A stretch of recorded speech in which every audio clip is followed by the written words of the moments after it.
ကောင်မလေးတယောက်ရေစက်ကိုမတော်တဆထိမိလိုက်တဲ့အချိန်မှာပဲမြစ်ထဲမှာကြီးမားတဲ့စက်ဝိုင်းပုံစံတစ်ခုဖြစ်ပေါ်လာပါတယ်။မျက်စိတမိတ်တွင်းမှာပဲ9000ပေါင်းများစွာစူယုံရောက်ရှိလာပြီးသူမရဲ့လက်ကိုတင်းတင်းကြပ်ကြပ်ဝန်းရံထားလိုက်တဲ့အတွက်ကောင်မလေးတယောက်အလွန်ထိတ်လန့်သွားပြီးသူမရဲ့အပေါင်းအပါတွေကိုအကူအညီတောင်းလိုက်ပါတယ်။နောက်မှာရက်နေသူတွေရဲ့မျက်နှာမှာလည်းကြောက်ရွံ့မှုတွေပြည့်နှက်နေပြီးဘသူမှရှေ့ကိုမတိုးရဲကြပါဘူး။ကောင်မလေးရဲ့လက်ကိုငါးတွေဝါးမျိုးတော့မလို့ဖြစ်နေချိန်မှာပဲအံ့အားသင့်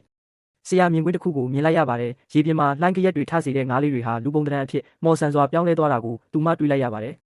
ကယ်လီကအဲ့ဒီအဖြစ်အပျက်ကိုမြင်လိုက်တဲ့အခါသူမကိုကမ်းပေါ်ဆွဲတင်ဖို့အမြန်ကြိုးစားလိုက်ပါတယ်။ရေထဲကထွက်လာတဲ့အခါငါးလေးဟာကလေးမလေးတစ်ယောက်ရဲ့ပုံစံဖြစ်သွားပါတယ်။သူမဟာသူမရဲ့ဝိညာဉ်ကိုရေကန်ထဲမှာနှစ်ပေါင်းထောင်ချီပြီးမော်ဆန်စွာပိတ်လောင်ခံထားရကြောင်းကယ်လီကိုပြောပြပါတယ်။ကလေးမလေးကပျော်ရွှင်စွာနဲ့ကျေးဇူးတင်ကြောင်းပြောပြီးသူမရဲ့ဝိညာဉ်ဟာရွှေရောင်လင်းနှန်းတွေအဖြစ်ကွဲထွက်ပြောက်ကွယ်သွားပါတယ်။အဲ့ဒီအချိန်မှာပဲထိတ်လန့်စရာကောင်းတဲ့ငှက်ကြီးတစ်ကောင်ပြန်တန်းလာပြီးကယ်လီကိုရုတ်တရက်ခုံအုပ်လိုက်ပါ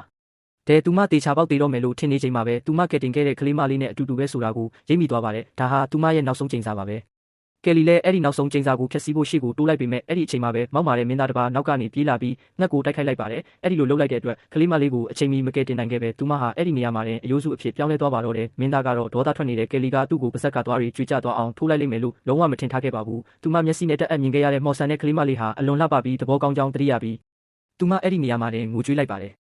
နောက်တစ်နေ့မှာသူမတငယ်ချင်းနဲ့အတူတောထဲကိုစူးစမ်းလေ့လာဖို့သွားတဲ့အခါမှာတော့ပြန်တန်းနေတဲ့ငှက်တစ်ကောင်ရုတ်တရက်ရောက်လာပြီးသူတို့နှစ်ယောက်စလုံးကိုတခြားကဘာတစ်ခုစီခေါ်ဆောင်သွားပါတယ်။အဝေးမှာတည်ရှိနေတဲ့နန်းတော်ကိုမြင်လိုက်ရတဲ့အခါကယ်လီတယောက်အံ့အားသင့်သွားပါတယ်။နန်းတော်အပေါ်ကိုရောက်တာနဲ့ကယ်လီကိုအမြင့်ကနေအောက်ကိုတန်းပြီးပစ်ချလိုက်ပါတော့တယ်